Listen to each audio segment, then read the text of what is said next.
Hi friends, welcome to my channel. ಸ್ನೇಹಿತರೆ, ಇವತ್ತು ಒಂದು ವಿಶೇಷವಾದ ಒಂದು ಹಿಡನ್ ಪ್ಲೇಸ್ ನ ಎಕ್ಸ್ಪ್ಲೋರ್ ಮಾಡೋಣ. ರೈನಿಂಗ್ ಸೀಸನ್ ಅಲ್ಲಿ ನಮಗೆ ಫುಲ್ ಆಫ್ ಫಾಲ್ಸ್ ನೋಡ್ಲಿಕ್ಕೆ ಸಿಗ್ತಕ್ಕಂಥ ಒಂದು ವಿಶೇಷವಾದ ಈ ಚೆಕ್ ಡ್ಯಾಮ್. ಇದಿರ್ತಕ್ಕಂಥದ್ದು ದುಮ್ಸಂದ್ರ ಚೆಕ್ ಡ್ಯಾಮ್ ಅಂತ ಕರೀತಾರೆ ಸ್ನೇಹಿತರೆ. ಇದು ಬೆಂಗಳೂರಿಂದ 100 ಕಿಲೋಮೀಟರ್ ದೂರದಲ್ಲಿ ಇರ್ತಕ್ಕಂಥ ಒಂದು ವಿಶೇಷವಾದ ಡ್ಯಾಮ್. ಹಾಗೆ ಈ ಡ್ಯಾಮ್ ನ ಕಟ್ಟಿರ್ತಕ್ಕಂಥ ಒಂದು 1940ರಲ್ಲಿ.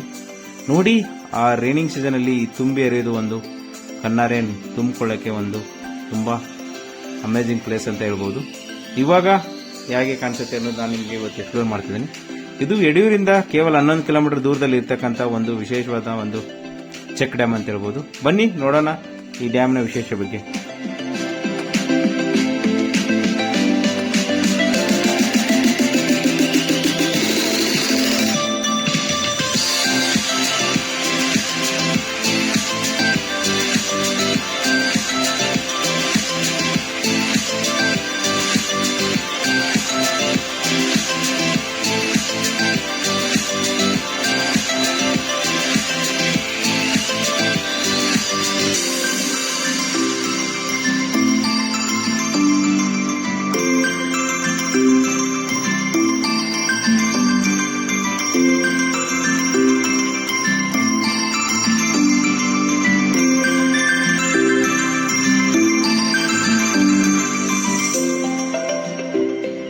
ಸ್ನೇಹಿತರೆ, ಈ ಡ್ಯಾಮಿನ ಬಗ್ಗೆ ವಿಶೇಷವಾದ ಮಾಹಿತಿ ನಾನು ನಿಮ್ಗೆ ಕೊಡ್ತೀನಿ ಸ್ನೇಹಿತರೆ.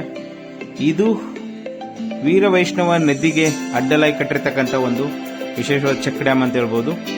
ಇದನ್ನು ಕಟ್ಟಿರ್ತಕ್ಕಂಥವರು ಶಂಕರಲಿಂಗೇಗೌಡ ಅವರು, ಪ್ರಥಮ MLA, ನಾಗಮಂಗಲ ತಾಲೂಕು ಆಗಿರ್ತಕ್ಕಂಥ ಒಬ್ಬರು ವಿಶೇಷವಾದ ನಮ್ಮ ನಾಯಕರು. ಇದು ನಾಗಮಂಗಲ ತಾಲೂಕು ಕಸ್ಬಾ ಹೋಬಳಿ ಗಿಡುವನ ಹೊಸಳ್ಳಿ ಎಂಬ ವಿಲೇಜ್ನಲ್ಲಿ ಈ ನದಿ ಹುಟ್ಟುತ್ತೆ ಸ್ನೇಹಿತರೆ. ಹಾಗೆ ಸುಮಾರು 20 ಹಳ್ಳಿಗೆ ನೀರಿನ ಸರಬರಾಜು ಇಲ್ಲಿಂದ ಆಗತ್ತೆ ಅನ್ನೋದು ಒಂದು ವಿಶೇಷ. ಹಾಗೆ ಮುಂದೆ ಹೋಗಿಬಿಟ್ಟು ಸ್ನೇಹಿತರೆ, ಮಾರ್ಕೋನಹಳ್ಳಿ ಹೋಗಿ ಇದು ಶಿಂಷಾ ನದಿಗೆ ಸೇರುತ್ತೆ ಅನ್ನೋದು ಒಂದು ವಿಶೇಷ ಸ್ನೇಹಿತರೆ. ಹಾಗೆ ಈ ಡ್ಯಾಮ್ನ ಹಿಂದುಗಡೆ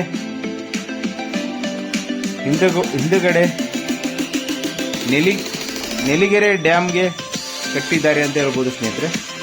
ಹಾಗೆ ಇದು ಮುಂದೆ ಹೋಗಿ ಶಿಂಷಾ ನದಿಗೆ ಸೇರುತ್ತೆ. ಶಿಂಷಾ ನದಿಯಿಂದ ಮಾರ್ಕೋನಹಳ್ಳಿ ಡ್ಯಾಮ್ಗೆ ಇದು ರೀಚ್ ಆಗಿ ಕಾವೇರಿ ನದಿ ಸೇರುತ್ತೆ ಅನ್ನೋದು ಒಂದು ವಿಶೇಷ. ಹಾಗೆ ಈ ಡ್ಯಾಮಿನ ಇನ್ನೂ ವಿಶೇಷವಾದ ಮಾಹಿತಿ ನಾನು ನಿಮಗೆ ಕೊಡ್ತೀನಿ ಸ್ನೇಹಿತರೆ. ಬನ್ನಿ ನೋಡೋಣ ಈ ಡ್ಯಾಮಿನ ಬಗ್ಗೆ. ಒಂದು ಅಪರೂಪವಾದ 2 ಕಾಲುವೆಗಳು ಉಂಟು. ಒಂದು ಬಲಕಾಲುವೆ, ಎಡಕಾಲುವೆ, ಬಲಕಾಲುವೆ 2 ಇದೆ. ಹಾಗೆ ನಮ್ಮ ಸ್ನೇಹಿತರು, ನಮ್ಮ ರಿಲೇಷನ್ ಜೊತೆ ಈ ಡ್ಯಾಮ್ನ ಎಕ್ಸ್ಪ್ಲೋರ್ ಮಾಡಿದ್ದು ಒಂದು ವಿಶೇಷವಾಗಿತ್ತು. ಹಾಗೆ ಯಡಿಯೂರಿಂದ ಹತ್ತಿರ ಇರ್ತಕ್ಕಂಥ ವಿಶೇಷವಾದ ಡ್ಯಾಮ್ ಅಂತ ಹೇಳ್ಬೋದು ಸ್ನೇಹಿತರೆ. ಇದು ಮಳೆಗಾಲದಲ್ಲಿ ಹೋದರೆ ತುಂಬಾ ಚೆನ್ನಾಗಿ ಹರಿತಾ ಇರುತ್ತೆ. ಹಾಗಾಗಿ ಹಿಂದ್ಗಡೆ ಇದು ನದಿ ತುಂಬಾ ಚೆನ್ನಾಗಿ ಮಳೆಗಾಲದಲ್ಲಿ ನೋಡಲಿಕ್ಕೆ ನಮ್ಗೆ ಸಿಗೋದು ಒಂದು ವಿಶೇಷ. ಹಾಗೆ ಈ ಡ್ಯಾಮು ಸುಮಾರು 70ರಿಂದ 80 ಹಳೆಯದಾದಂಥ ಒಂದು ಚೆಕ್ ಡ್ಯಾಮ್ ಇದಾಗಿರುತ್ತೆ ಸ್ನೇಹಿತರೆ. ಈ ಡ್ಯಾಮು ಬಲಕಾಲುವೆ ಮತ್ತು ಎಡಕಾಲುವೆ 2 ಇರೋದ್ರಿಂದ ಇಲ್ಲಿ 20 ಹಳ್ಳಿಗಳಿಗೆ ನೀರಿನ ಸರಬರಾಜು ಇದಾಗತ್ತಂತ ಹೇಳ್ಬೋದು ಸ್ನೇಹಿತರೆ.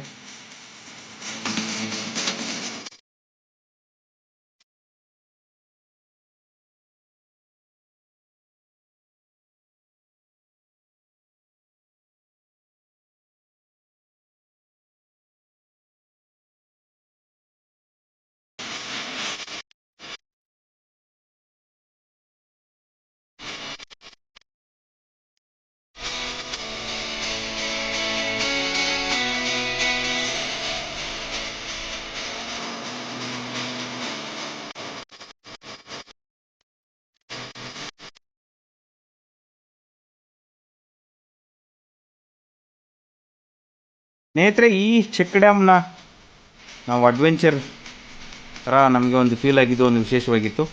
ಹಾಗೆ ಇದು ಮೇನ್ ರೋಡಿಂದ ಕೇವಲ 5 ಕಿಲೋಮೀಟರ್ ದೂರದಲ್ಲಿ ಒಳಗಡೆ ಹೋಗಬೇಕು. ನೀವು ಗೂಗಲ್ ಹಾಕಿದರೆ ಮಾತ್ರ ಇದು ಒಳಗಡೆ ನಿಮಗೆ ನೋಡಲಿಕ್ಕೆ ಸಿಗುತ್ತೆ ಸ್ನೇಹಿತರೆ. ಯಾಕಂದರೆ ಇದು ಹಿಡನ್ ಆಗಿ ಕಾಣಿಸುತ್ತೆ. ಅಷ್ಟೇ ವೆರಿ ಇಂಟ್ರೆಸ್ಟಿಂಗ್ ಎಕ್ಸ್ಪ್ಲೋರಿಂಗ್ ಜಾಗ ಇದಾಗಿತ್ತು. ಅಷ್ಟೇ ನಾವು ಕೂಡ ಎಂಜಾಯ್ ಮಾಡಿದ್ದು ಒಂದು ವಿಶೇಷವಾಗಿತ್ತು ಸ್ನೇಹಿತರೆ. ಮತ್ತೆ ಹೇಳ್ತೀನಿ, ಈ ಚೆಕ್ ಡ್ಯಾಮ್ನ ಕಟ್ಟಿರ್ತಕ್ಕಂಥದ್ದು ಬಂದುಬಿಟ್ಟು ವೀರವೈಷ್ಣವ ನದಿಗೆ ಅಡ್ಡಲಾಗಿ ಕಟ್ಟಿರ್ತಕ್ಕಂಥ ಒಂದು ಈ ಚೆಕ್ ಡ್ಯಾಮ್ ಆಗಿರ್ತದೆ. ಈ ಡ್ಯಾಮ್ನ ಹೆಸರು ದುಮ್ಮಸಂದ್ರ ಚೆಕ್ ಡ್ಯಾಮ್ ಅಂತ. ದಯವಿಟ್ಟು ನೀವು ಕೂಡ ಇದನ್ನು ಗೂಗಲಲ್ಲಿ ಸರ್ಚ್ ಮಾಡಿ ಒಂದು ದಿವಸ ಒನ್ ಡೇ ಪಿಕ್ನಿಕ್ ಮಾಡ್ಬೋದು. ಯಾರಾದರೂ ಯಡೂರು ಮತ್ತು ಆದಿಚುಂಚನಗಿರಿ, ಹಟ್ಟಿಲೆಕ್ಕಮ್ಮ ಈ ಥರ ನೀವು ಬಂದರೆ ದಯವಿಟ್ಟು ಈ ಪ್ಲೇಸ್ನ ಒಂದು ಮಿಸ್ ಮಾಡಬೇಡಿ ಅಂತ ನಾನು ಹೇಳ್ತೀನಿ ಸ್ನೇಹಿತರೆ. ನೋಡಿ, ಇದು ಬಲದಂಡೆ ಅಂತ ಹೇಳ್ಬೋದು. ಈ ಬಲದಂಡೆಯನ್ನು ನೋಡಲಿಕ್ಕೆ ನಮಗೆ ಸಿಕ್ಕಿದ್ದು. ಮೇಲೆಯಿಂದ ಏರಿಯಲ್ ವ್ಯೂ ನಿಮಗೆ ಕ್ಲೀನಾಗಿ ನಾನು ತೋರಿಸಿ ನೋಡಿ ಸ್ನೇಹಿತರೆ, ಎಷ್ಟು ಚೆನ್ನಾಗಿದೆ ಅಂತ. ಅಷ್ಟೇ ಅಮೇಜಿಂಗ್ ಎಕ್ಸ್ಪೀರಿಯೆನ್ಸ್ ನಾವು ಕೂಡ ಎಂಜಾಯ್ ಮಾಡಿದ್ದು ಒಂದು ವಿಶೇಷವಾಗಿತ್ತು. ಹಾಗೆ ಇದು ಮಳೆಗಾಲ ಇಲ್ಲದ್ರ ಕಾರಣ ಇವಾಗ ತುಂಬ ಏರಿತಿಲ್ಲ ಅಂತ ಹೇಳ್ಬೋದು ಸ್ನೇಹಿತರೆ. ಅಷ್ಟೇ ಸೂಪರ್ ಆಗಿರ್ತಕ್ಕಂಥ ಒಂದು ಜಾಗನ ಇವತ್ತು ನಾವು ಎಕ್ಸ್ಪ್ಲೋರ್ ಮಾಡಿದ್ದೀವಿ ಅಂದ್ಕೊಂಡಿದ್ದೀನಿ. ಇದೇ ಥರ ನೀವು ಕೂಡ ಈ ಜಾಗಕ್ಕೆ ಹೋಗಿ ಎಕ್ಸ್ಪ್ಲೋರ್ ಮಾಡಿ ಮತ್ತು ಎಕ್ಸ್ಪೀರಿಯೆನ್ಸ್ ಮಾಡಿ ಅಂತ ಹೇಳ್ತಾ ಇದ್ದೀನಿ. ಇವತ್ತು ನೀವು ನೋಡಿರ್ತಕ್ಕಂಥದ್ದು ದುಮ್ಮಸಂದ್ರ ಚೆಕ್ ಡ್ಯಾಮ್ ಬಗ್ಗೆ ಇವತ್ತು ನಾನು ತಿಳ್ಕೊಂಡಿದ್ದೇನೆ ಅಂದ್ಕೊಂಡಿದ್ದೀನಿ. ಇದರ ಬಗ್ಗೆ ನಿಮಗೆ ಅನಿಸಿಕೆ ಏನಾದರೂ ಇದ್ದರೆ ನನಗೆ ಕಮೆಂಟ್ ಮಾಡಿ ಮತ್ತು ನನ್ನ ಚಾನಲ್ನ ಸಬ್ಸ್ಕ್ರೈಬ್ ಮಾಡಿ. ಇದರ ವಿಶೇಷವಾಗಿ ಇವತ್ತಿನ ಇನ್ಫಾರ್ಮೇಷನ್ ನೀವು ತಿಳ್ಕೊಂಡಿದ್ದೀರ ಅಂದ್ಕೊಂಡಿದ್ದೀನಿ. ಇದು ಮಳೆಗಾಲದಲ್ಲಿ ಬಂದಾಗ ತುಂಬ ಇರತಕ್ಕಂಥ ಒಂದು ವಿಶೇಷವಾದ ನಯಾಗ್ರಾ ಫಾಲ್ಸ್ ಥರ ಇರ್ತಕ್ಕಂಥ ಒಂದು ವಿಶೇಷವಾದ ಚೆಕ್ ಡ್ಯಾಮ್ ಅಂತ ಹೇಳ್ಬೋದು. ಇದನ್ನು ನೋಡಿ, ಮಳೆಗಾಲದಲ್ಲಿ ಇರ್ತಕ್ಕಂಥ ಈ ಚೆಕ್ ಡ್ಯಾಮ್ ಇದೇ ಆಗಿರ್ತದೆ. ನನ್ನ ಚಾನಲ್ನ ಸಬ್ಸ್ಕ್ರೈಬ್ ಮಾಡಿ, ಕಲ್ಪನಾ ಕಾಂತು ಲೈಫ್ ಸ್ಟೈಲ್ ಅಂತ ಹೇಳ್ತಾ ದಯವಿಟ್ಟು ಈ ಥರ ವಿಡಿಯೋಗಳನ್ನ ಮಾಡಲಿಕ್ಕೆ ನನಗೆ ಹುರುಪು ಮಾಡಿ. Thanks for subscribe my YouTube.